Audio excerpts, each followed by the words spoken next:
Born and raised in the Bedford-Stuyvesant neighborhood of Brooklyn, New York, Carl Brawn would leave an indelible mark on the game of basketball in the Big Apple. Brawn, a standout athlete in high school, enrolled at Colgate University, where his talent in baseball and basketball garnered attention from the likes of baseball's New York Yankees and the Cage Game's New York Knickerbockers. Brawn was only a sophomore when he left the Raiders to join the Knicks, catching on with one of the original franchises in the recently formed Basketball Association of America. Carl Brawn was the first superstar to play for the New York Knicks. He retired as their all-time leading scorer with 10,449 points.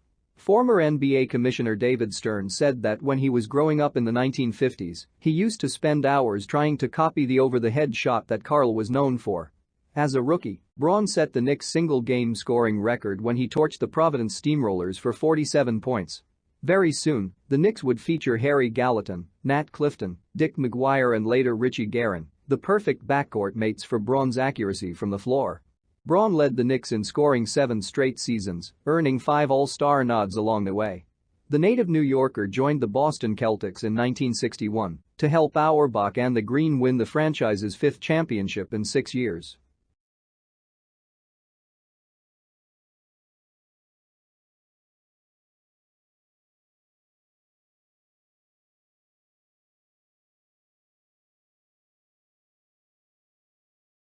When James Naismith invented basketball, Bill Bradley was the type of player he envisioned.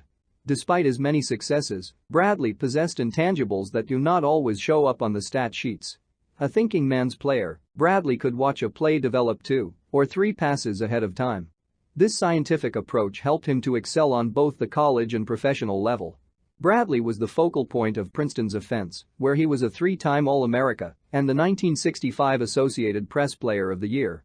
With Bradley in tow, the Tigers captured the Ivy League championship in each of his 3 varsity seasons and reached the Final Four in 1965.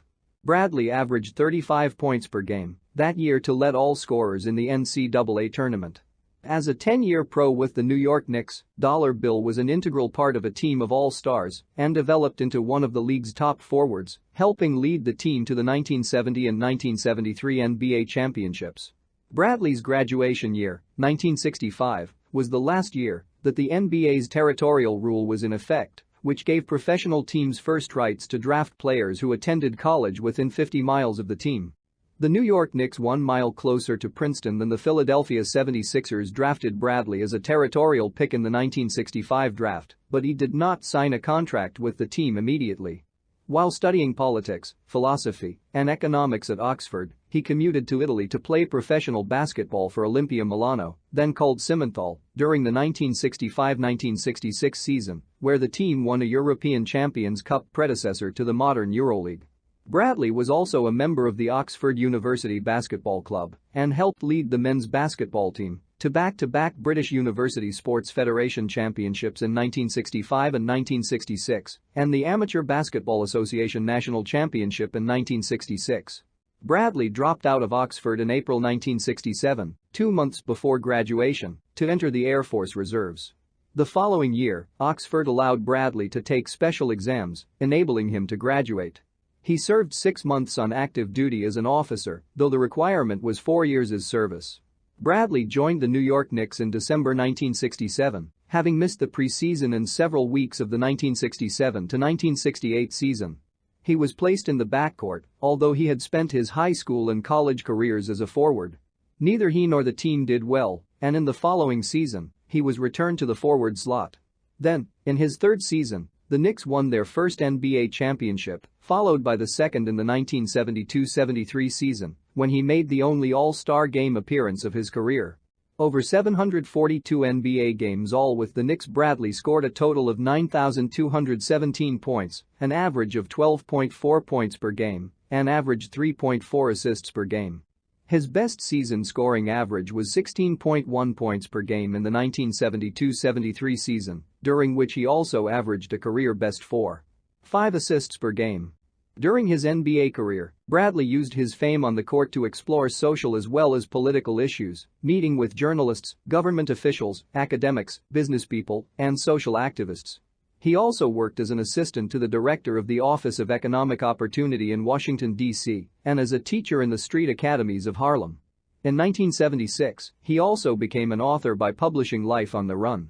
Using a 20-day stretch of time during one season as the main focus of the book, he chronicled his experiences in the NBA and the people he met along the way. He noted in the book that he had initially signed only a 4-year contract and that he was uncomfortable using his celebrity status to earn extra money endorsing products as other players did. Retiring from basketball in 1977, he was elected to the Naismith Memorial Basketball Hall of Fame in 1983, along with teammate Dave DeBusk. In 1984, the Knicks retired his number 24 jersey. He was the fourth player so honored by the Knicks, after Willis Reed, Walt Frazier, and DeBusk.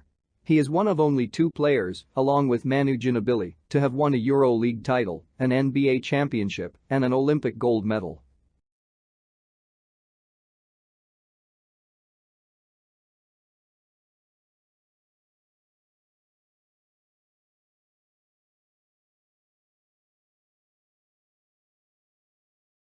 Zelmo Bey earned the respect of basketball's giants for his physical play and relentless effort. Bey was the type of player every man wanted on his team for his toughness and his willingness to do whatever was needed to ensure victory. The undersized center's journey started at Prairie View A&M, a tiny NAIA school located outside of Houston, Texas. There he led the team to the 1962 NAIA National Championship, and while many overlooked him for the NBA draft because he attended a small school, he was chosen third overall by the St. Louis Hawks in the 1962 draft. Bey was a two-time NBA All-Star for the St. Louis Atlanta Hawks. He then moved on to the ABA in 1970, where he became a star averaging 22.9 points per game, while grabbing 15.7 rebounds for the Utah Stars his first season. He helped the Stars win the ABA championship that season and was named playoff MVP. In an era of big centers and even bigger hair, Bey proved that flash and style mattered less than hard work and winning.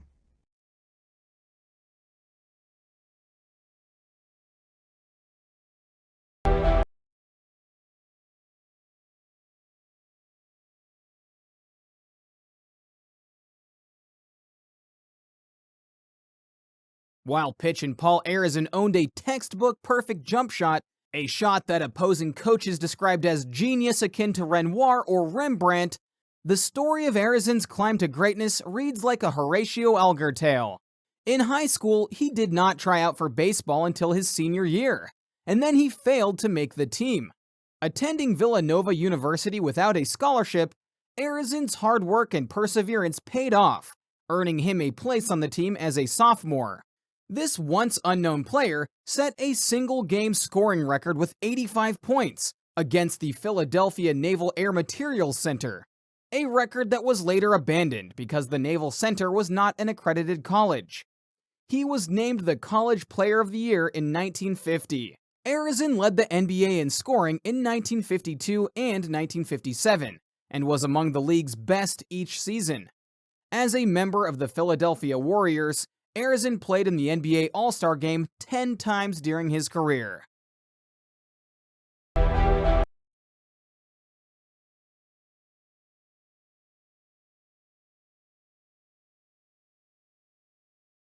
The first superstar in the Lakers era in Los Angeles, Elgen Baylor brought vertical feats of grace and athleticism to the NBA.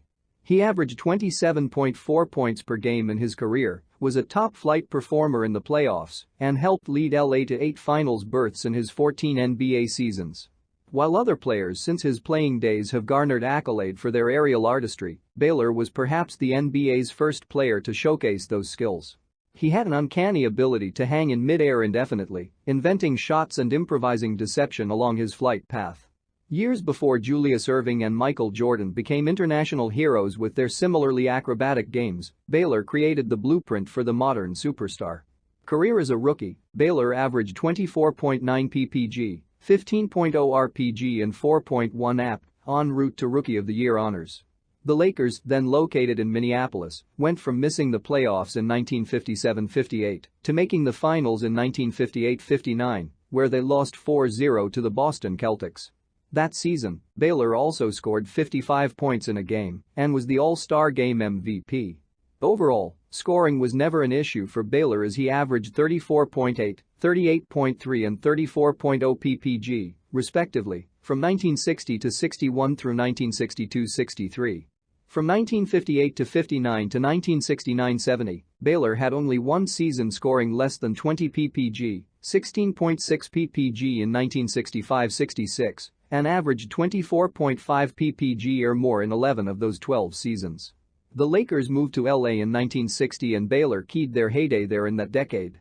The Lakers also drafted future Hall of Famer Jerry West in 1960, and he and Baylor clicked immediately, averaging 69.1 combined points per game and becoming lifelong friends. Baylor spent half of the 1961-62 season he played on weekend passes while on active duty as an Army reservist. He still managed to post 38.3 ppg, which would have ranked second in the NBA had he appeared in enough games. Baylor scored 64 points on November 8, 1959, then the league single-game record and the Lakers' record for 45 years until Kobe Bryant broke it. He then became the first NBA player to surpass 70 points, scoring 71 on December 11, 1960, against New York.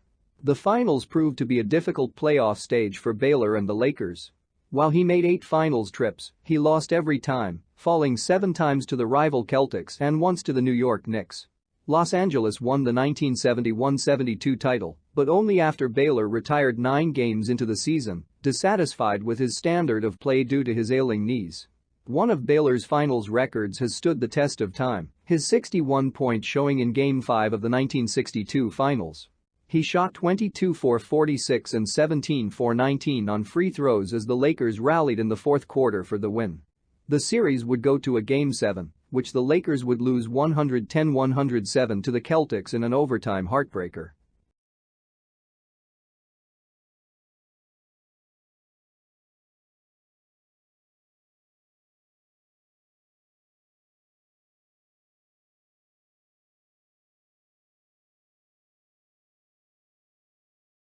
Dave Bing was all business when he stepped onto the basketball court, one of those rare talents that played the game for all of the right reasons, paying no mind to the spotlight or excesses of his celebrity. His ability as a playmaker, his scoring aptitude, and his soft outside shooting touch made him a backcourt whiz and a great leader, the kind of player every coach wants in the locker room. Bing launched his exceptional career at Syracuse University, where he became the school's first consensus All-America in 39 years during a season when he was also the nation's 5th leading scorer at 28.4 points per game. After an illustrious collegiate career at Syracuse, Bing was named the NBA's Rookie of the Year in 1967. His game, more fundamental than flashy, saw him average better than 20 points per game in the NBA, where he enjoyed 12 productive seasons. A 6'3" scoring machine drafted 2nd overall out of Syracuse, Dave Bing made an immediate and lasting impact with the Detroit Pistons by averaging 20 points or more in his first 7 NBA seasons. Bing managed to score at an elite level despite suffering a severe left eye injury as a child, then an equally career-threatening injury to his right eye during a 1971 preseason game. Bing overcame the residual effects of the surgeries to become a 7-time All-Star and, eventually, a Hall of Famer. After a slow start in his rookie campaign, Bing found his footing and took flight. He amassed 1,601 points in 1966-67, which, at the time, made him only the 6th rookie in NBA history to top 1,600 points. He scored 20.0 ppg that season and was named NBA Rookie of the Year. The Pistons had not won 40 games in a single season since moving from Fort Wayne to Detroit in 1957. Bing helped them eclipse that mark 5 times in his 9 years with the team, including a 52 wins in the 1973-74 season. A former high school star in Washington, D.C., Bing was dealt to the Washington Bullets before the 1975-76 season in hopes of finding playoff success. He spent 2 seasons there but never got further than the Eastern Conference semifinals. However, he did win the 1976 All-Star Game MVP award and closed out his career in 1977-78 with the Boston Celtics. More than 40 years after his last game with the Pistons, Bing still ranks among the franchise leaders in games played, 8th, points, 4th, minutes, 5th, shots made, 4th, free throws made and attempted, 2nd, and assists, 3rd. Bing was named MVP of the 1976 All-Star Game and All-NBA First Team in 1968 and 1971. A wonderful gentleman in the game and outside it, Bing was presented the J. Walter Kennedy Citizenship Award in 1977.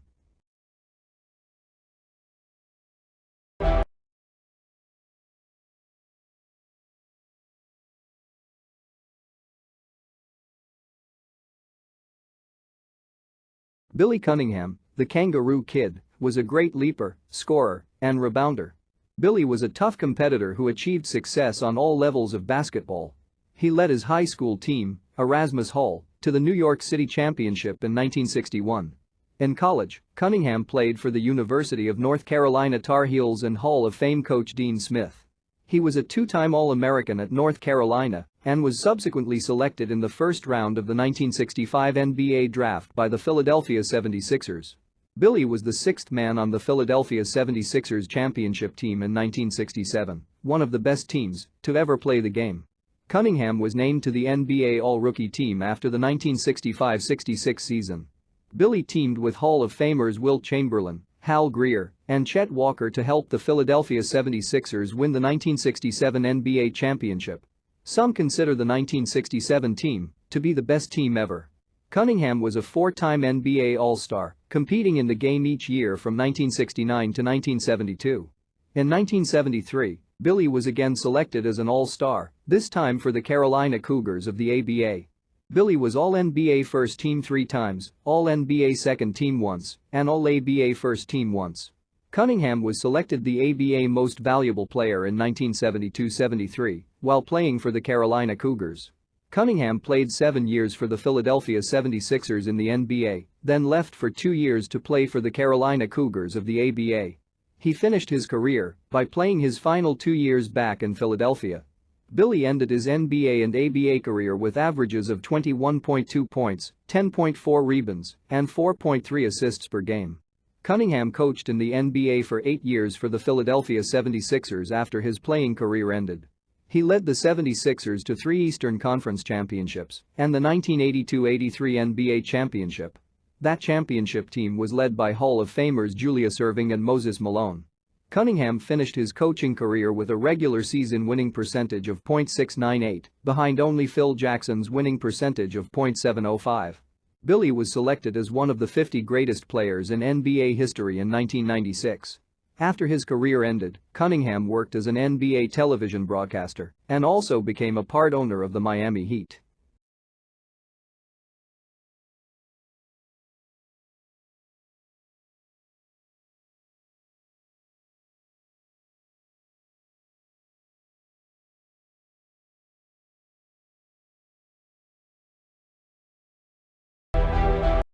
Honored as the sixth greatest player in the first half-century by Sport magazine in 1970, Bob Davies stunned and amazed opponents with his deceptive sleight of handball handling.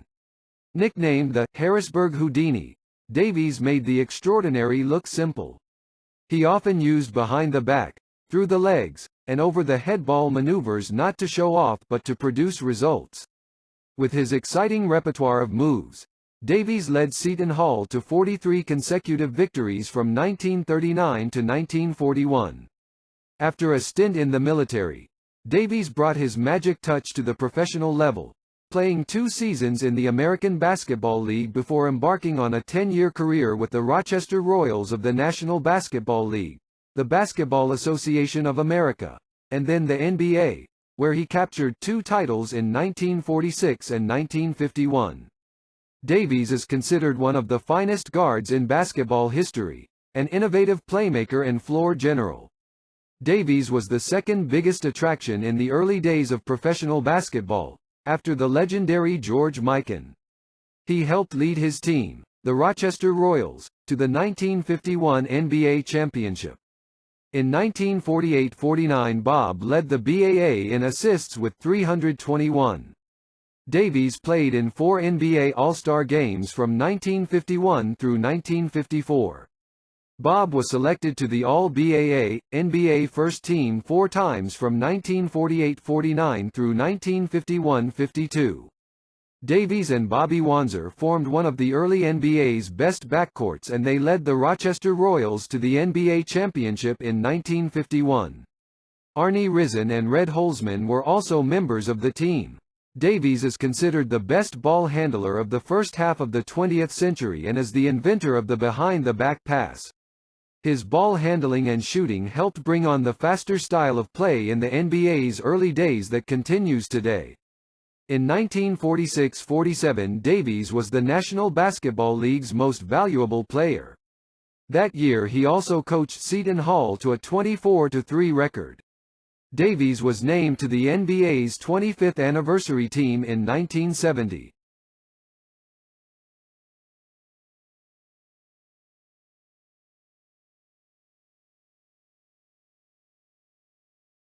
Bob Cousy, the Houdini of the hardwood, was one of the best playmakers to ever play the game of basketball. As the point guard for the Boston Celtics dynasty of the late 1950s and early 1960s, Cousy was a tremendous ball handler, passer, and scorer. One of the greatest assist leaders in NBA history, Bob facilitated 6 Celtics championships by expertly feeding the ball to his teammates. His teammates included Hall of Famers Bill Russell, Bill Sharman, Tom Hinson, Frank Ramsey, K.C. Jones, Sam Jones, and John Havlicek, among others, but Cousy ran the show. Cousy's razzle-dazzle style of play was popular among basketball fans, and especially kids who tried to emulate his style of play. However, he received notes from coaches around the country who were not happy about the way their own players tried to copy the slick passes and ball-handling magic that were the signatures of Cousy's style. His Celtics coach, Red Auerbach, told Bob that it didn't matter to him how the passes were made as long as they reached their intended target. In addition to his brilliant passing, Cousy was a reliable scorer who averaged 18.4 points per game over his NBA career. The Bob Cousy Point Guard of the Year award is presented annually by Cousy's alma mater, the College of the Holy Cross. Although Cousy was not the first to use the behind-the-back dribble in college, he helped to popularize the move. Seton Hall's Bob Davies had used the move, now commonplace in the NBA, in 1941. After winning the NBA championship in 1963, Bob retired from basketball and from his tremendous run with the Boston Celtics. After he retired, Cousy coached at Boston College for 6 years, compiling a 117-38 record.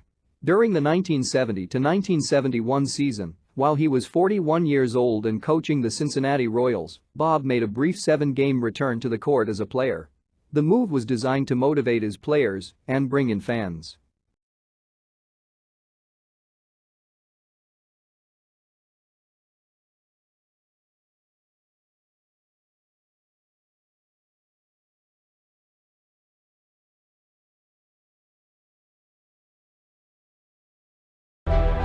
Dave DeBusschere was a rugged defensive stopper with all-around skills who was instrumental in turning a mediocre New York Knicks team into NBA champions in the early 1970s. Dave was a tireless worker on the court and a respected person off of it. He was recognized as an NBA All-Star and an All-NBA defensive first-team player on numerous occasions. DeBusschere was drafted by the Detroit Pistons and started his NBA career in 1962-63. He also played professional baseball for the Chicago White Sox during the 1962 and 1963 seasons. Dave pitched 18 innings in 12 games in 1962, finishing with an ERA of 2.0. In 1963, he pitched in 24 games and ended the season with a 3-4 record and a 3.09 ERA. Dave became the youngest coach in NBA history when he took the helm of the Detroit Pistons in 1964 at the age of 24. DeBusschere continued as a player also, continuing the common practice of employing player coaches at that time. DeBusschere served as the last commissioner of the American Basketball Association, ABA, and helped facilitate the merger between the ABA and NBA in 1976. DeBusschere finished his NBA career averaging a double-double, 16.1 points and 11.0 rebounds per game. For good measure, he added in 2.9 assists per game. DeBuschere's number 22 jersey was retired by the New York Knicks in 1981 and hangs from the rafters in Madison Square Garden. Dave led his Austin high school teams to city and state championships in both baseball and basketball. In college, at the University of Detroit, he was also a two-sport star. DeBusschere was one of the key players that led the New York Knicks to 2 NBA championships in 1970 and 1973. Other Hall of Fame players on those teams included Jerry Lucas, Earl Monroe, Willis Reed, Bill Bradley, and Walt Frazier. Dave was an 8-time NBA All-Star, 3 times while playing for the Detroit Pistons, and all 5 complete seasons that he was a member of the New York Knicks. DeBusk was an All-NBA defensive first-team selection 6 times during his 12-year NBA career. Dave was named one of the 50 greatest players in NBA history by NBA Commissioner David Stern at a press conference in 1996.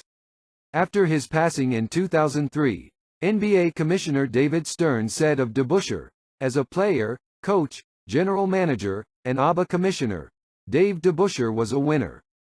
He was a hard-nosed, blue-collar hero who gave all of his considerable energy to our game. Our game has lost an icon and the world has lost a good man."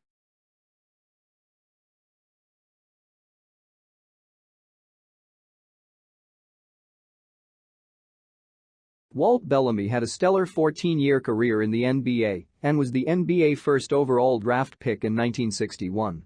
Bellamy was named the NBA Rookie of the Year in 1962, after having arguably one of the 3 greatest rookie seasons in NBA history, along with Wilt Chamberlain and Oscar Robertson. His 31.6 points per game average that season is second all-time for a rookie to Wilt Chamberlain's 37.6, and the 19 rebounds per game he averaged that season is the third best all-time rookie mark to Chamberlain's 27 and Bill Russell's 19.6.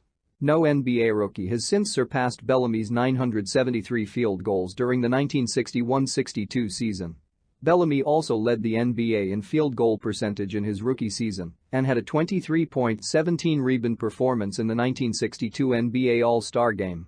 In the 1964-65 season, Bellamy scored 30 points and 37 rebounds in a win against the St. Louis Hawks. His 37 rebounds was his career high in rebounds. Bellamy played with the Chicago Packers, which became the Baltimore Bullets, for his first 4 seasons before he was traded to the New York Knicks for Johnny Green, Johnny Egan, Jim Barnes, and cash a few games into the 1965-66 season. Due to trades to teams with offset game schedules during the 1968-69 season, when he was traded, with Howard Commas, from the Knicks to the Detroit Pistons for Dave DeBusk, Bellamy set a still-standing record for NBA games played in a single season with 88, playing 35 games with the Knicks and 53 with the Pistons. He later played for several seasons with the Atlanta Hawks and finished his career with the New Orleans Jazz. Bellamy ended his NBA career with 20,941 points and 14,241 rebounds, and is a 2-time Naismith Memorial Basketball Hall of Fame inductee, being inducted in 1993 for his individual career and in 2010 as a member of the 1960 United States men's Olympic basketball team.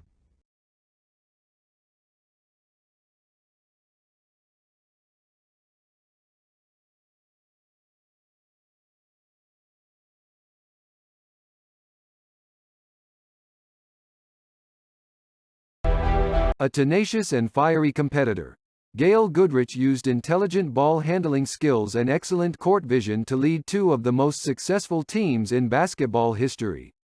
The crafty, left-handed guard guided the 1963-64 UCLA Bruins to a perfect 30-0 record, compiled a 78-11 3-year record, and won the 1964 and 1965 national championships.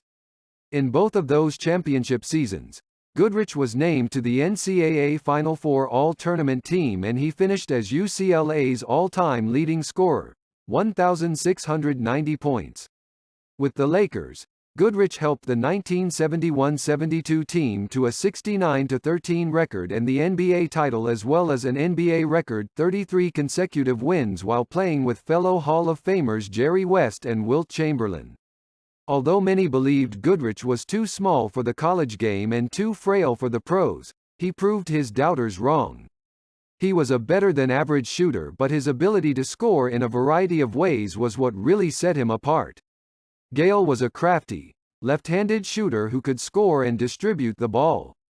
In college he was considered too small, and in the pros he was considered too frail. But Goodrich worked hard and his accomplishments in the game of basketball at all levels speak for themselves. In 1965, Gail was a territorial draft pick by the Los Angeles Lakers in the NBA draft.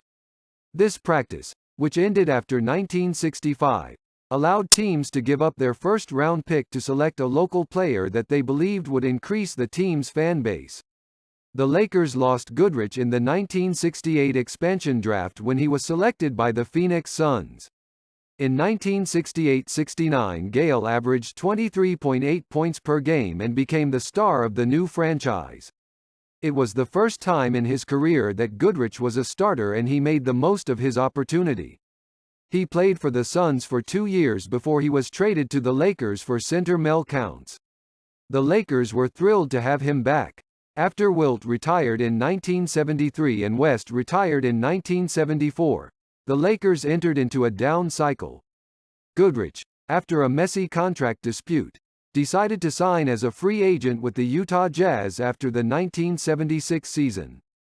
The Lakers, as compensation, were awarded 2 future first-round draft picks and a second-round draft pick from the Jazz. In the 1979 NBA draft, the Lakers used one of those draft choices, the number 1 overall pick, to select Hall of Famer and NBA legend Magic Johnson. Goodrich finished his NBA career with averages of 18.6 points, 3.2 rebounds and 4.7 assists per game. On November 20, 1996, the Lakers retired Goodrich's number 25 jersey. His number 25 jersey was also retired by UCLA on December 18, 2004.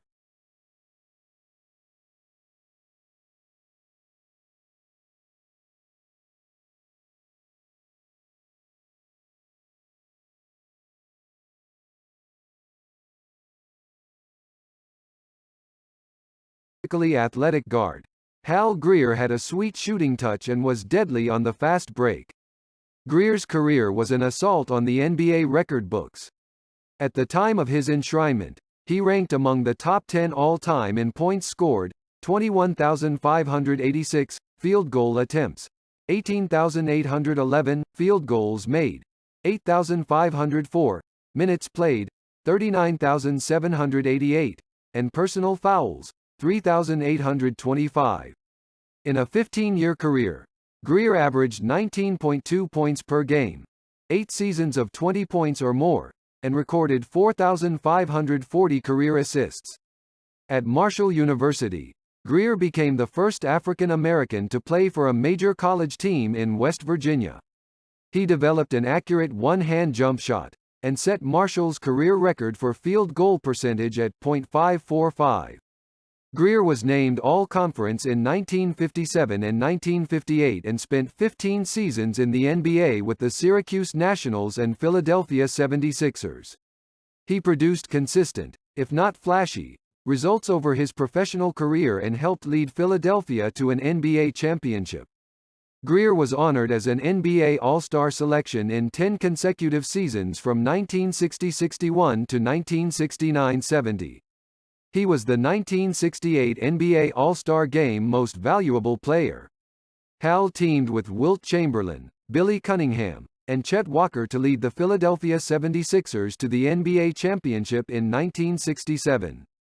The 76ers defeated the San Francisco Warriors, led by Rick Barry and Nate Thurmond, in 6 games. Greer was named to the All-NBA second team in 7 consecutive seasons from 1962-63 to 1968-69.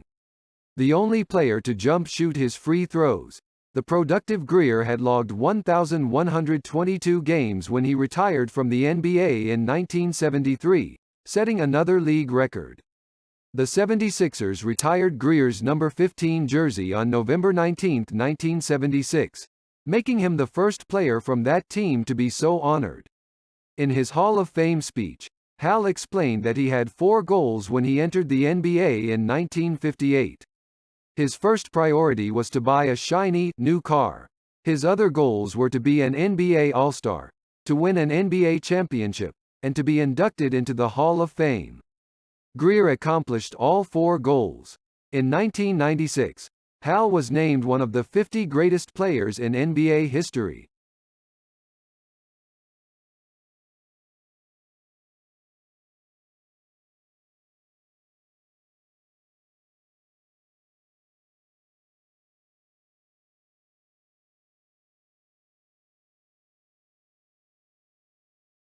While aptly described as soft-spoken and modest, John Havlicek is regarded as the best sixth man in NBA history.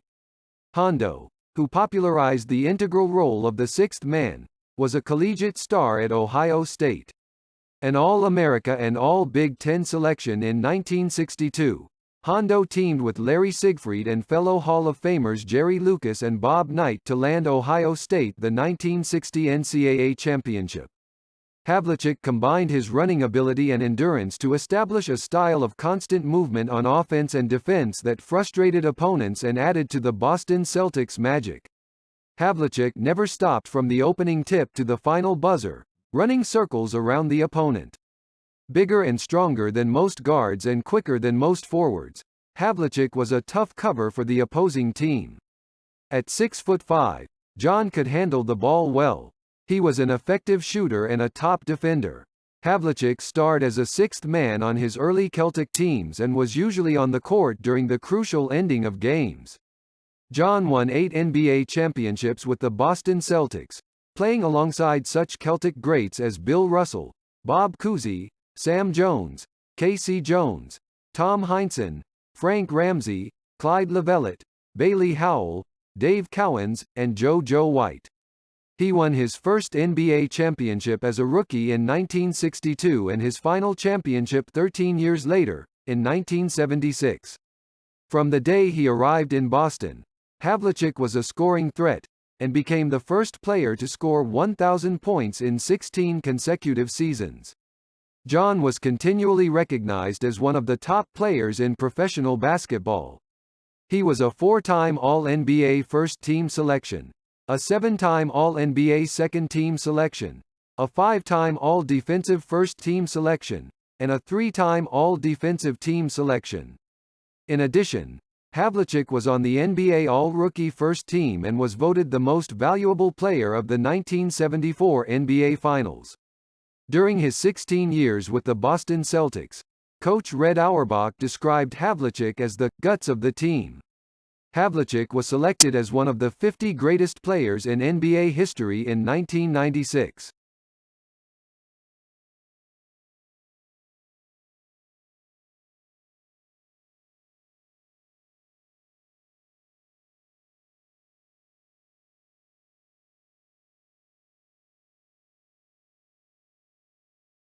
When it comes to winning, Tom Hinson's record is nearly flawless. In 9 seasons as a starting forward with the Boston Celtics, Hinson won 8 NBA titles. While at Holy Cross, this architect of an unorthodox but deadly hook shot scored 1,789 points as a consensus All-America in 1956. He was a 3-time All-New England selection and an All-America in 1955 and 1956. He led the Crusaders to the 1954 NIT championship. Drafted in the first round by the Boston Celtics in 1957, Hinson captured Rookie of the Year honors. Despite playing among Boston's basketball greats, Hinson led the Celtics in scoring from 1960 to 1962 with averages of 21.7, 21.3, and 22.1 points per game, and appeared in 6 NBA All-Star games. From 1961 to 1964, Hinson made the All-NBA second team each year. After his playing career ended, Hinson became a successful head coach in Boston for 9 seasons, leading the Celtics to the 1974 and 1976 NBA titles. Tom won 8 NBA championships with the Boston Celtics dynasty, playing alongside fellow Hall of Famers Bill Russell, Bob Cousy, Sam Jones, K.C. Jones, Frank Ramsey, Bill Sharman, and John Havlicek. In his rookie year, Tom scored 37 points in Game 7 of the NBA Finals to help defeat the Bob Pettit and the St. Louis Hawks in double overtime.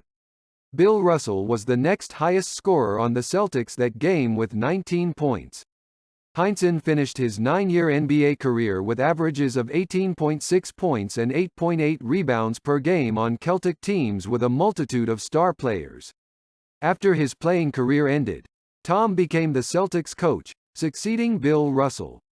After a tough first season, the Celtics continued to improve and eventually won the 1974 NBA championship with a team that featured John Havlicek, Dave Cowens, and Joe White. 2 years later, Hinson led the Celtics to the 1976 NBA title, defeating the Phoenix Suns in 6 games. Tom continued his Celtic ties by becoming a broadcaster and calling Celtics games for over 30 years. Celtics fans have loved his style. From player to coach to broadcaster, Hinson has been beloved by the Celtic faithful for decades.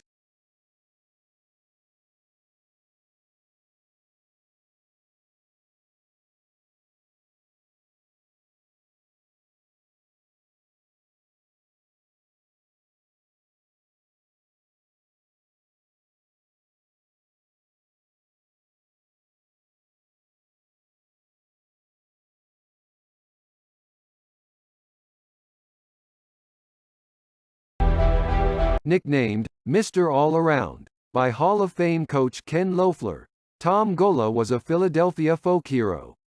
Goola's angular build, which enabled him to play every offensive and defensive position on the court, made him an instant star. While an offensive whiz, Goola's quick hands and deceptive speed made him a defensive stalwart. A celebrity at Philadelphia's LaSalle High School, Goola spurned hundreds of collegiate scholarship offers from across the country to play locally at LaSalle University. Goola, the first modern, four-time college All-America, was named the 1955 College Player of the Year. Often considered one of the greatest college players ever, he was the first player in collegiate history to score over 2,000 points and grab over 2,000 rebounds. Upon enshrinement, he was the NCAA's all-time leading rebounder. Goola enjoyed a 10-year NBA career with the Philadelphia Warriors, San Francisco Warriors, and New York Knicks. He is one of a select group of players to win an NIT, NCAA, and NBA title. After his rookie season in the NBA, Tom served in the U.S. Army for a year before returning to the Philadelphia Warriors for the 1957-58 season.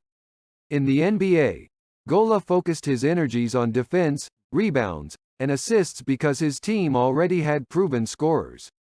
He explained that his job was to guard the opponent's best guard, players like Jerry West, Oscar Robertson, and Bill Sharman, and to facilitate the offense. Legendary UCLA coach John Wooden once called Tom the best all-around basketball player that he had ever seen. Goola finished his 10-year NBA career with the Philadelphia Warriors and New York Knicks with averages of 11.3 points and 8.0 rebounds per game. Goola finished his college basketball career with the all-time record for rebounds with 2,201. He also scored 2,462 points during his time at LaSalle and led the Explorers to an overall record of 102-19 during his time at the school. Goola received AP All-America honors 3 times from 1952-53 through 1954-55. Tom was a 5-time NBA All-Star in consecutive years from 1960 to 1964. Goola, in his rookie year, teamed with Neil Johnston and Paul Arizon to lead the Philadelphia Warriors to the NBA championship in 1956. The Warriors defeated the Fort Wayne Pistons, who were led by George Yardley, Bob Hubregs, and Andy Phillip, in 5 games, 4-1. After his NBA career, Tom returned to coach at LaSalle University, and the arena where he coached is now named after him. Goola's LaSalle teams finished with a 37-13 record from 1968 to 70, including a stellar 23-1 record and number 2 ranking in 1968-69. Unfortunately, due to previous NCAA violations that occurred before Goola became coach, that team was ruled ineligible for postseason play that year.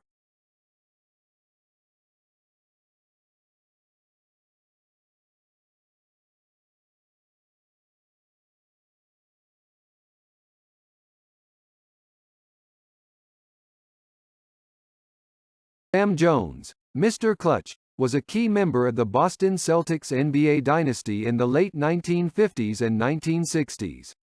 When Jones was drafted by the Celtics, who had just won the NBA championship, he was miserable and thought that it was the end of his basketball career. The Celtics already had 4 highly talented guards, including Bob Cousy and Bill Sharman. Sam doubted that he would be able to make the team. However, Jones did much more than just make the team. Known for his constant movement and effective bank shot, he started his career coming off the bench. Sam eventually became one of the featured players on the Celtics championship teams. In 1964-65, Jones averaged a career-high 25.9 points per game as the Celtics won another title. The two other top scorers on that team were John Havlicek with 18.3 points per game and Bill Russell with 14.1 points per game, as well as 24.1 rebounds per game. At 6'4", Sam Jones was the prototype of the tall guard. He could run the floor, bang the boards, and his rangy offensive game caused fits in his opponents. As a collegian, Jones was an offensive firehouse, scoring 1,770 points while playing for Hall of Fame coach John McClendon at all-black North Carolina Central College. His senior season saw the fiery guard average a double-double in points and rebounds. His scoring aptitude continued, and in the NBA he averaged over 17 points a game for his career. Always steady, always on top of his game, Sam Jones was a winner. One half of the Jones Boys of Boston, Sam teamed with K.C. Jones in the Celtics backcourt to create havoc in NBA arenas around the country. Jones favored an unorthodox but highly effective bank shot that became the muscle behind his and Boston's 10 NBA championships, including 8 in a row from 1959 to 1966. Sam was known as a clutch player who stepped up with big plays at the end of close games. In Game 7 of the 1962 Eastern Conference Finals against the Philadelphia Warriors, Jones hit a key shot with the score tied 107-107. With 2 seconds remaining, his shot sailed over the outstretched arms of Wilt Chamberlain and through the net, sending the Celtics to the NBA Finals against the Los Angeles Lakers. In Game 7 of the Finals, Jones scored 5 of the Celtics' 10 points in overtime as Boston won 110-107 and won the 1962 NBA championship. Sam was a 5-time NBA All-Star in 1962, 1964, 1965, 1966, and 1968. He was also named to the All-NBA second team 3 times during his career. Sam was selected as one of the 50 greatest players in NBA history in 1996. He had previously been named to the NBA's 25th anniversary team. On March 9, 1969, the Celtics retired Sam Jones' number 24 jersey.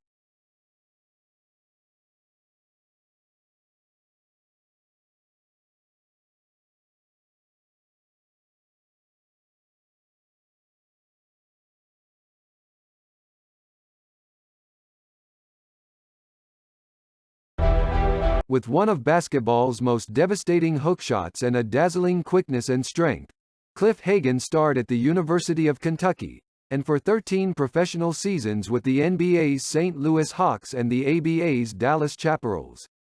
Playing under Hall of Fame coach Adolph Rupp, Hagen led the Wildcats to an 86-5 record, including a 25-0 season in 1954. The Boston Celtics drafted Hagen only to trade him, along with Ed McCauley, to the St. Louis Hawks for the draft rights to Bill Russell. A pure shooter, Hagen scored an amazing 26 points in the fourth quarter against the New York Knicks in 1958. During his 10-year NBA career, Hagen led the Hawks to 5 Western Division titles and to the NBA championship in 1958, defeating the Boston Celtics in 6 games. Hagen averaged 25.2 points and 9.7 rebounds in the finals. Joining him on that Hawks team were Hall of Fame players Bob Pettit, Slater Martin, and Ed McCauley. He was named to the All-NBA second team that same year. Hagen averaged 20.4 points and 8.3 rebounds per game when it mattered most during the NBA playoffs. He later became one of the highest-profile players to leave the NBA for the fledgling ABA, where he played for, and coached, the Dallas Chaparrals for parts of 3 seasons between 1967 and 1970. Cliff became an ABA All-Star in 1968 while playing for the Dallas Chaparrals. Hagen was quick, strong, and a gifted scorer. He was a pure shooter who featured an effective hook shot.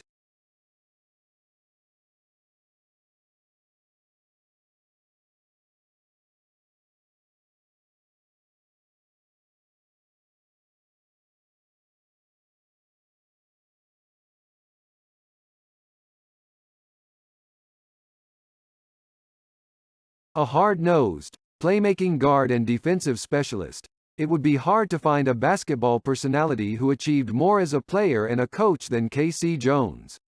What he gave his teams on the court did not always show up on the stat sheet, but certainly translated into championships. Jones enjoyed a phenomenal collegiate career playing with fellow Hall of Famer Bill Russell under Hall of Fame coach Phil Wolpert at the University of San Francisco. With the ball-hawking guard, the Dons won 57 of 58 games and captured back-to-back NCAA titles in 1955 and 1956. In 1956, Jones played on the U.S. Olympic gold medal team and then, soon after, joined the Boston Celtics where he was reunited with Russell. Dressed in green and white, Jones played admirably on 8 consecutive NBA championship teams, making a huge impact as a scrapping, hustling player. Jones coached Boston to the 1984 and 1986 NBA championships, and earned 12 NBA championship rings in his distinguished career. Jones and Russell led Team USA to the 1956 Olympic gold medal. In the final game, the United States defeated the Soviet Union 89-55, giving them a perfect 8-0 record through the competition. All of the players who have won 8 or more championships were part of that Celtics dynasty. They include Bill Russell, 11 championships, Sam Jones, 10, John Havlicek, 8, Tom Hinson, 8, and Tom "Satch" Sanders. When K.C. arrived in Boston to begin his rookie season in 1958, he found that only a limited amount of playing time was available to him. That was due to the fact that the Celtics already had 2 perennial All-Stars playing at the guard positions, Bob Cousy and Bill Sharman. During his career, Jones averaged 7.4 points, 4.3 assists, and 3.5 rebounds per game during only 25.9 minutes per game on the floor. After being elected to the Hall of Fame, K.C. said, "This is the sort of thing that happens to superstars, not people who can't shoot. I just did the blue-collar type things." Lenny Wilkens disagreed, saying, "K.C. was a fine player. When he played you on defense, it was like wearing a glove." The Celtics retired Jones' number 25 jersey on February 12, 1967.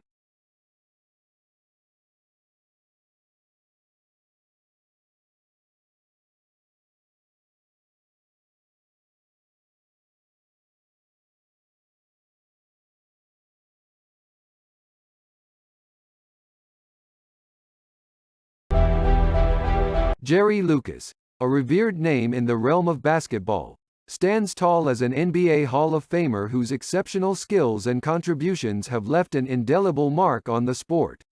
His unparalleled talent, dedication, and achievements have solidified his place as one of the greatest players in the history of basketball. Born on March 30, 1940, in Middletown, Ohio, Jerry Lucas showcased his basketball prowess at an early age. His remarkable journey to basketball stardom began during his college years at Ohio State University. Lucas played a pivotal role in leading the Ohio State Buckeyes to the NCAA championship in 1960, capturing the hearts of basketball enthusiasts with his skillful play. Jerry Lucas's professional career in the NBA kicked off when he was selected as the first overall pick in the 1962 NBA draft by the Cincinnati Royals.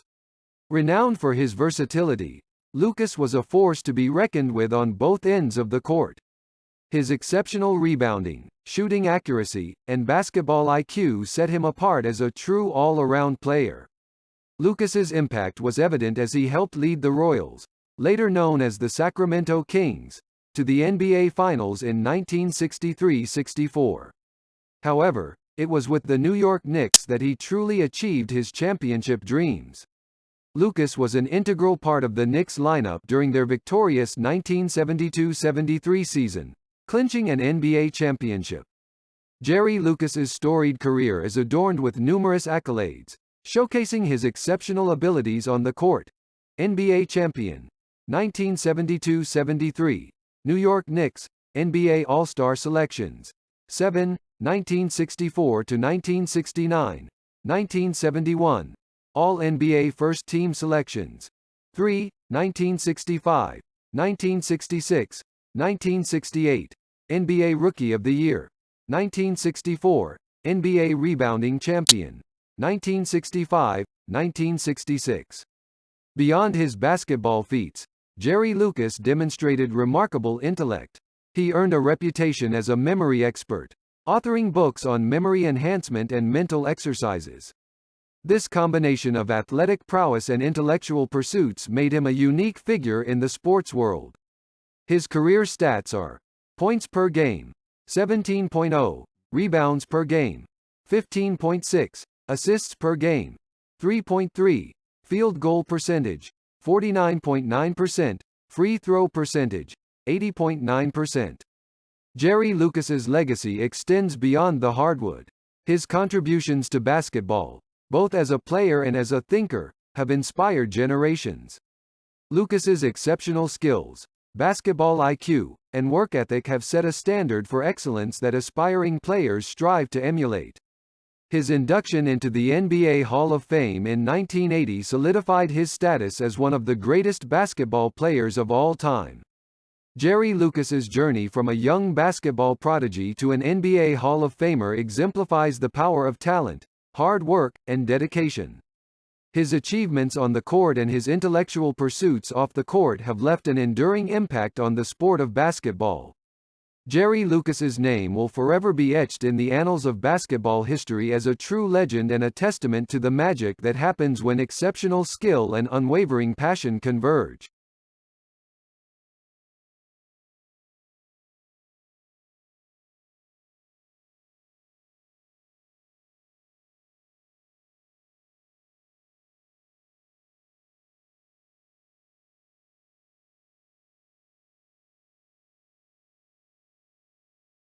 A unanimous first-team All-America at Mississippi State and a two-time NBA champion with the Boston Celtics, Bayy Howell was a versatile power forward. At 6'7", the athletic Howell broke records for 3 years running at Mississippi State. Howell was named the school's most valuable athlete in 1959 after guiding the Bulldogs to their first-ever Southeastern Conference title that year. A three-time All-SEC selection, Howell averaged 27.1 points per game in college, leading Mississippi State to a 61-14 record in his 3 years of varsity basketball. Howell, who led the NCAA in field goal percentage, .568, in 1957. Bayy Howell starred on the basketball court at Middleton High School in Tennessee, and for the Detroit Pistons, Baltimore Bullets, Boston Celtics, and Philadelphia 76ers in the NBA. Bayly's NBA teams reached the playoffs in 10 of his 12 years in the league. Howell spent 4 of his last 5 years playing with the Boston Celtics and won 2 NBA championships as a key part of the Celtics dynasty. Ranked 8th all-time in points scored, 17,770. He also ranked 4th in games played, 950, testament to his durability. In his first 6 seasons in the NBA, Howell averaged a double-double in points and rebounds. After Wilt Chamberlain and Bob Ferry were chosen with territorial selections, Howell was the second pick in the first round of the 1959 NBA draft by the Detroit Pistons. The first pick was Bob Boozer, who was selected by the Cincinnati Royals. From 1961 and 1967, Bayly was a 6-time NBA All-Star. He represented the Pistons 4 times and the Baltimore Bullets and Boston Celtics 1 time each.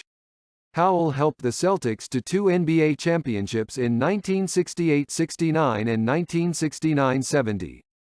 Those great Celtics teams also included Bill Russell, in his final 2 years, John Havlicek, and Sam Jones. Bayly was a significant contributor to the Celtics' success, averaging nearly 20 points and 10 rebounds in each of those 2 seasons. In the 1958-1959 season, Bayly's Bulldog team finished the season with a 24-1 record and were ranked 3rd in the nation. However, they never appeared in the NCAA tournament because the state of Mississippi had an unwritten policy that prohibited their teams from playing in tournaments with African American players. Since 2004-05, The Howell Trophy has been presented to the best college basketball player in the state of Mississippi as determined by the Mississippi Sports Hall of Fame. In 2015, the street running past the Mississippi State Arena was renamed Bayy Howell Drive.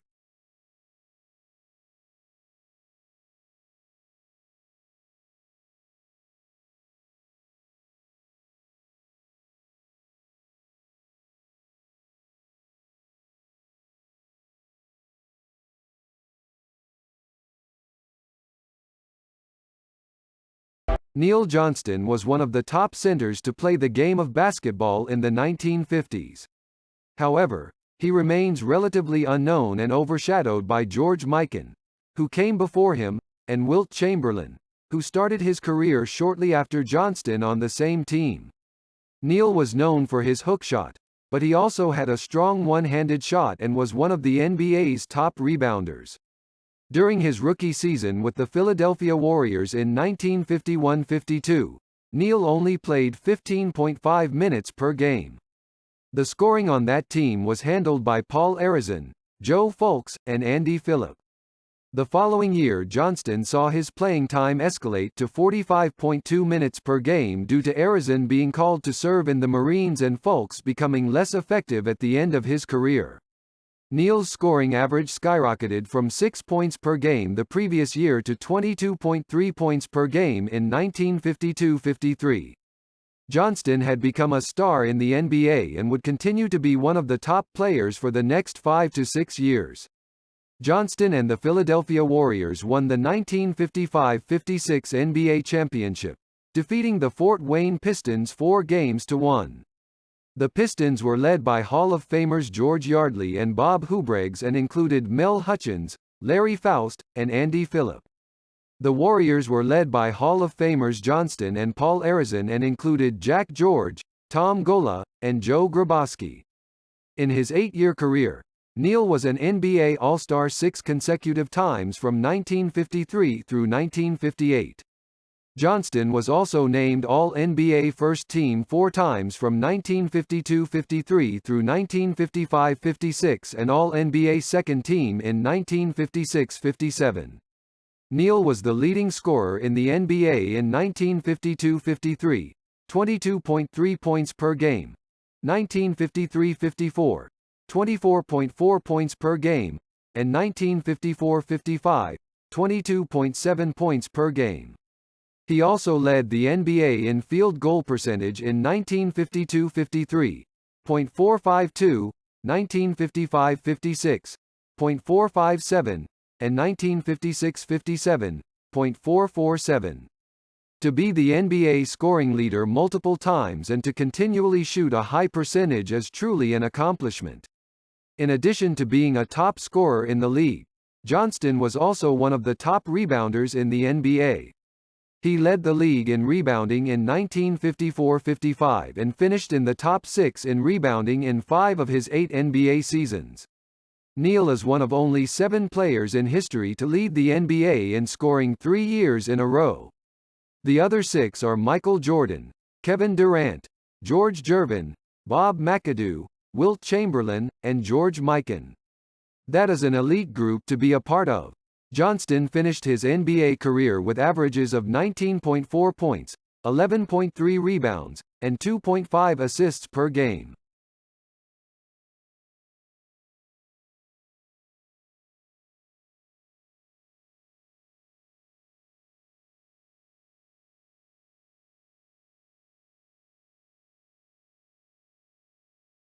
Wilt Chamberlain was a tremendous athlete whose strength, speed, skill, and stamina made him the greatest offensive player to ever play the game of basketball. During the 1961-1962 season, Wilt averaged 50.4 points and 25.7 rebounds per game. He is famous for being the only player to score 100 points in a single NBA game. Wilt was the top rebounder in the league for 11 of the 14 seasons that he played in the NBA. Chamberlain also led the league in minutes played many times. This was a testament to the stamina that propelled Wilt to his individual and team success. Although he is widely considered one of the best basketball players in history, his accomplishments are sometimes overshadowed by his relative lack of NBA championships. Many believe that, if Wilt had the talent on his teams that Russell had in Boston, things would have been different. During his time in the NBA, Wilt won the Rookie of the Year award, 4 Most Valuable Player awards, and was an All-Star 13 times. One of his MVP awards came during his rookie season. Wilt won 2 NBA championships, one with the Philadelphia 76ers in 1967 and one with the Los Angeles Lakers in 1972. During that 1972 season, Chamberlain led the Lakers on a 33-game NBA winning streak that has never been matched. Chamberlain still holds the career record for most rebounds in the NBA with 23,924. He once grabbed 55 rebounds in a single game. Wilt scored 29 points during the 1961-1962 season. To put that in perspective, the player who has scored the next highest point total in a season is the great Michael Jordan with 41 points in 1986-87. Chamberlain never once fouled out of a game during his 14-year NBA career. Wilt Chamberlain and Bill Russell engaged in one of the most prominent rivalries in the history of sports during their NBA careers. Later in his career, when he was asked to distribute the ball more, Wilt led the NBA in assists in 1967-1968 with 702. On March 2, 1962 in Hershey, Pennsylvania, Wilt scored 100 points against the New York Knicks, setting a record that may never be broken. He also scored 50 or more points 118 times during his career. In 1996, Wilt Chamberlain was selected to the NBA's 50th anniversary all-time team.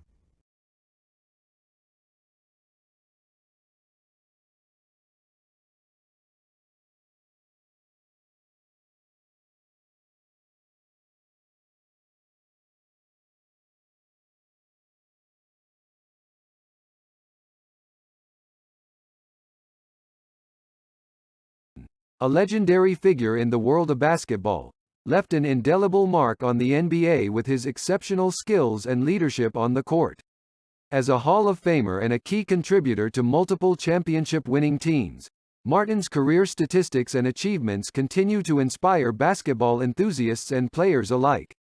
Over the course of his illustrious NBA career, Slater Martin scored a total of 7,437 points, showcasing his scoring ability as a guard.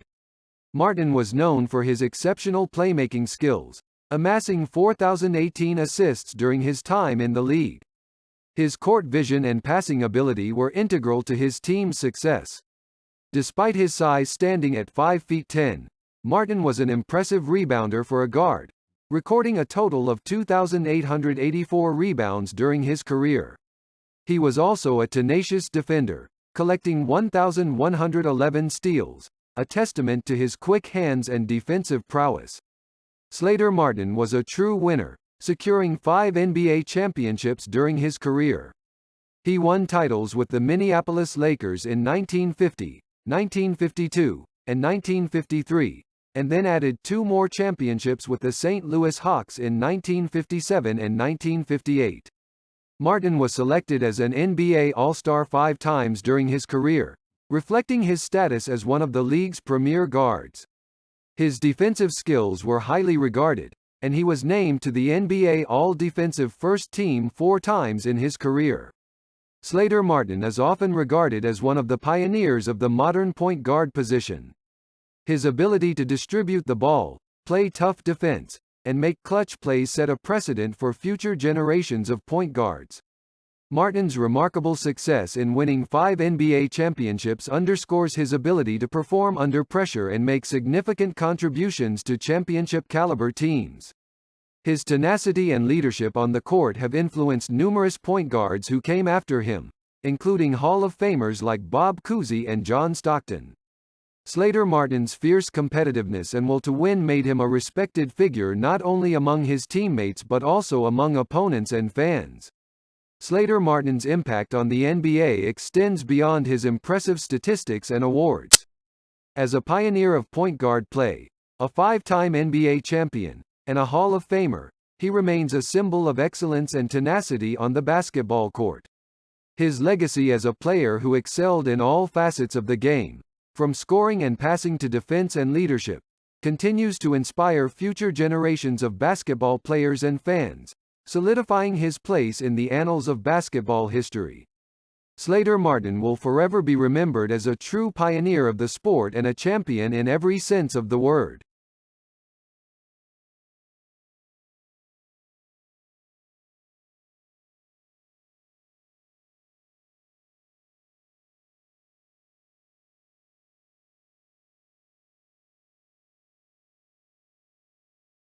Gus Honeycomb Johnson's style of play.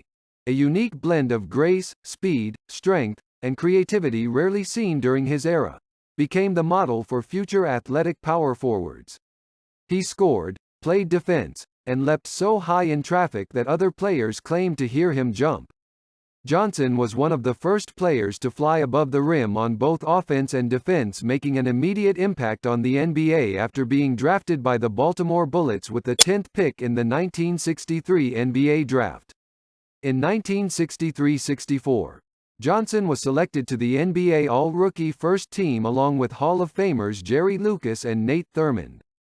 Gus was also selected to the All-NBA Second Team 4 times and the All-NBA Defensive First Team twice. Johnson averaged a double-double in points and rebounds, 17.1 point per game and 12.7 rebound per game, for all 10 of his NBA seasons, scoring 1,000 points and grabbing 1,000 rebounds in the same season 3 times. He was a 5-time NBA All-Star and made the All-NBA Second Team 4 times in his career: 1965, 1966, 1970, 1971.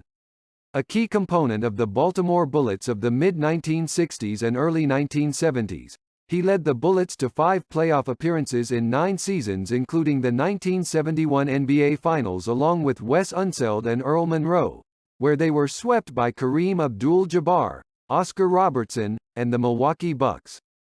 Playing on a team with Hall of Famers George McGinnis, Mel Daniels, and Roger Brown, Gus and the Indiana Pacers won the ABA championship in 1973. This was during the last year of Johnson's professional basketball career. Johnson was a sculpted model of strength, and yet he could handle the ball, take it to the hoop, pass, and rebound with advanced skill. His physique and basketball skill caused some to compare Gus to LeBron James. Johnson was also a tenacious, lockdown defender. Gus died from inoperable brain cancer in 1987, 23 years before the Hall of Fame was to induct him and call Johnson one of its own. Before he died, Gus would tell others that he knew he would make the Hall of Fame one day. It was just a matter of time.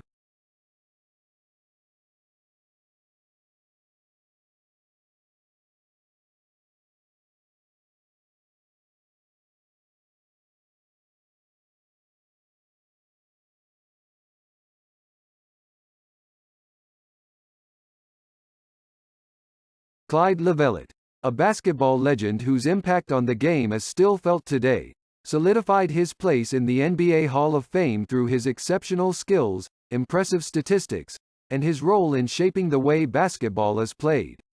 Born on September 7, 1929, in Petersburg, Indiana, Lovellette's journey to becoming a Hall of Famer is a testament to his talent and dedication. Lovellette's basketball career is characterized by his outstanding abilities as both a scorer and a team player. Standing at 6 feet 9 inches tall, he possessed a unique blend of size, strength, and finesse that set him apart on the court. His remarkable journey took him from a small-town high school basketball standout to becoming a collegiate star and eventually a dominant force in the NBA. In college, Lovellette played for the University of Kansas, where he helped lead the Jayhawks to an NCAA championship in 1952. His impact on the college game was significant, and his performance earned him the Most Outstanding Player award for the NCAA tournament. This success was just a precursor to his achievements at the professional level. Lovellette's NBA career spanned 11 seasons, during which he played for several teams including the Minneapolis Lakers, Cincinnati Royals, St. Louis Hawks, and Boston Celtics. His statistics paint a vivid picture of his impact on the game. He averaged an impressive 17.0 points and 9.5 rebounds per game over his career. His scoring prowess was particularly evident during the 1953-1954 season when he led the league in scoring with an average of 23.0 points per game. One of Levellet's most notable accomplishments was his role in the success of multiple championship-winning teams. He won 3 NBA championships, with the Minneapolis Lakers in 1954 and the Boston Celtics in 1963 and 1964. His ability to contribute on both ends of the floor, coupled with his basketball IQ, made him an invaluable asset to these championship-caliber teams. Levellet's impact extended beyond his individual statistics and championships. He was known for his physical style of play, setting screens, grabbing rebounds, and playing tough defense. His presence in the paint made him a force to be reckoned with, and his unselfishness on the court often led to his teammates' success. In recognition of his remarkable career, Clyde Lovellette was inducted into the NBA Hall of Fame in 1988. His legacy continues to influence the way basketball is played, particularly among big men who strive to emulate his versatility and skills. Off the court, Levellette's character and sportsmanship further solidified his place as a beloved figure in the basketball community. He remained involved in the sport even after his playing days, working as a coach and mentor to aspiring players. Clyde Lovellette's journey from a small Indiana town to the NBA Hall of Fame is a testament to his exceptional basketball skills, contributions to championship teams, and lasting impact on the game. His impressive statistics, including his scoring and rebounding averages, reflect his dominance on the court. Clyde Lovellette's legacy serves as an inspiration to basketball players and fans around the world, and his influence on the sport will continue for generations to come.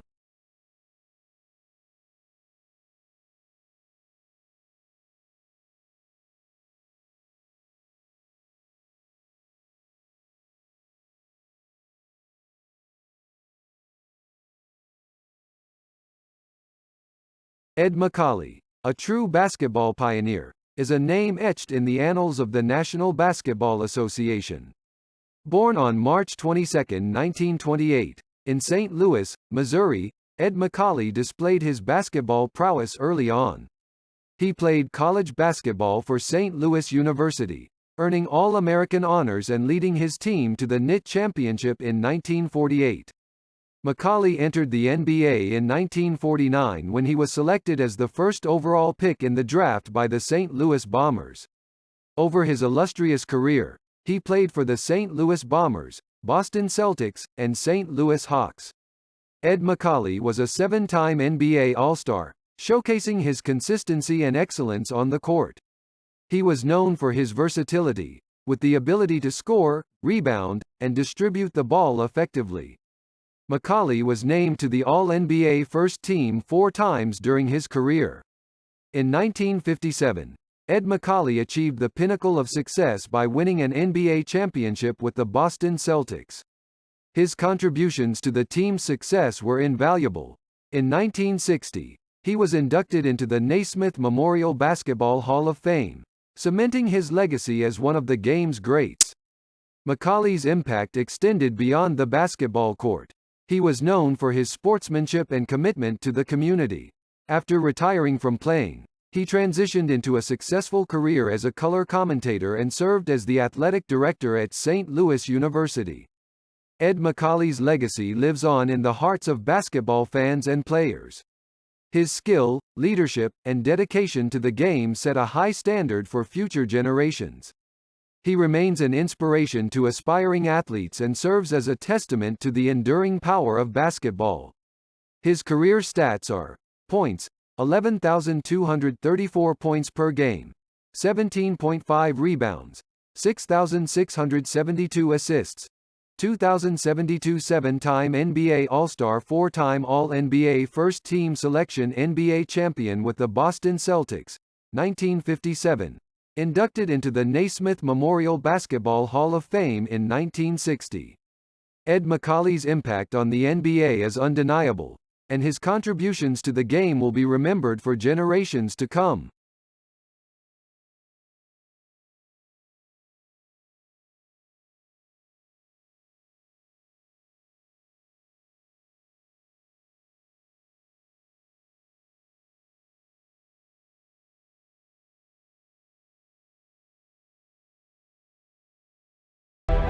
Richard Joseph McGuire, a basketball legend, was a prominent figure in the National Basketball Association during the mid-20th century. His remarkable career as a player and coach, combined with his basketball acumen, led to his induction into the Naismith Memorial Basketball Hall of Fame in 1993. Richard McGuire was born on January 25, 1926, in New York City. He played college basketball at St. John's University in New York, where he became known for his exceptional court vision and basketball IQ. McGuire began his NBA career with the New York Knicks in 1950 and played for the franchise for 8 and the Detroit Pistons for 3 seasons. He was known as one of the league's premier playmakers, leading the NBA in assists during the 1950-51 and 1954-55 seasons. McGuire was a 5-time NBA All-Star, 1951-1955, and was a key component of the Knicks' success during the early years of the franchise. Richard McGuire was renowned for his ability to distribute the ball and set up his teammates for easy scoring opportunities. He was a tenacious defender and a versatile player who could score when needed, making him a well-rounded contributor to his teams. After retiring as a player, McGuire transitioned to coaching, where he continued to impact the game. He served as the head coach for the Detroit Pistons from 1963 to 1966 and later as an assistant coach. His coaching expertise further solidified his reputation as a basketball visionary. Richard McGuire's basketball acumen extended beyond his playing and coaching career. He was known for his contributions to player development and scouting. In 1993, he was honored with induction into the Naismith Memorial Basketball Hall of Fame, recognizing his significant impact on the sport. Over his 11-year NBA career, McGuire played 738 games. He averaged 7.5 points, 5.7 assists, and 5.1 rebounds per game. His ability to stuff the stat sheet and impact the game in various facets made him a valuable asset to his teams. McGuire was respected not only for his basketball skills, but also for his sportsmanship and leadership, both on and off the court. He left a lasting legacy as a true ambassador of the game, known for his dedication to the sport of basketball. Richard McGuire's contributions to the NBA as a player, coach, and basketball visionary have solidified his place in the Hall of Fame. His remarkable career, marked by his outstanding basketball IQ and all-around skills, makes him an enduring figure in the history of the National Basketball Association. McGuire's impact on the game continues to be celebrated and remembered by basketball enthusiasts and fans around the world.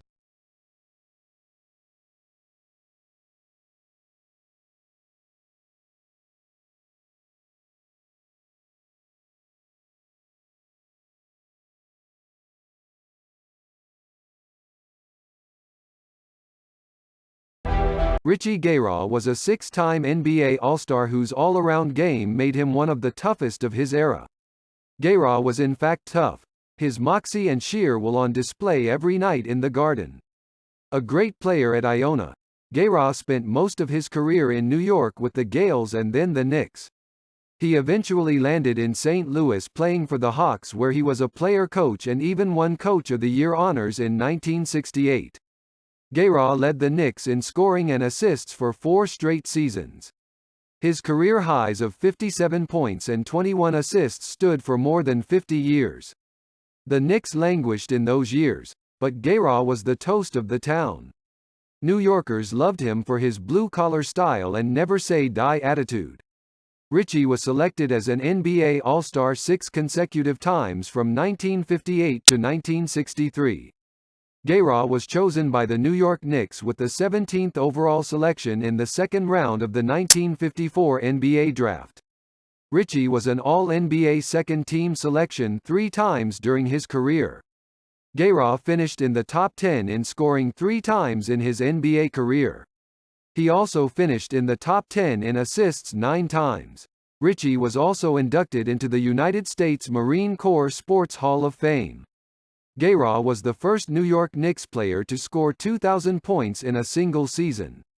Richie finished his NBA career with averages of 17.3 points, 5.0 rebounds, and 5.0 assists per game.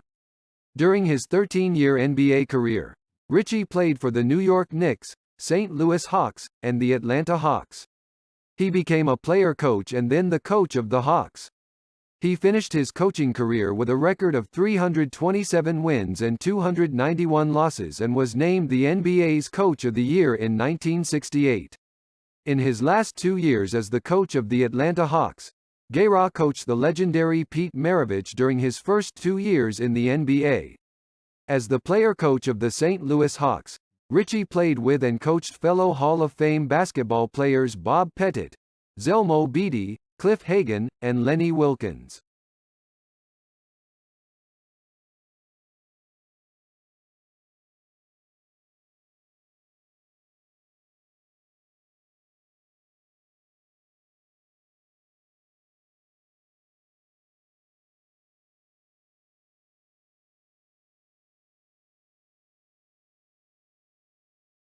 Bob Houbreggs was a Canadian-born basketball player who excelled at the University of Washington from 1949 to 1953.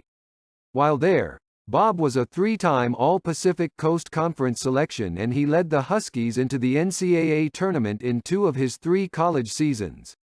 Washington reached the Final Four in 1953 and Houbreggs was the tournament's leading scorer.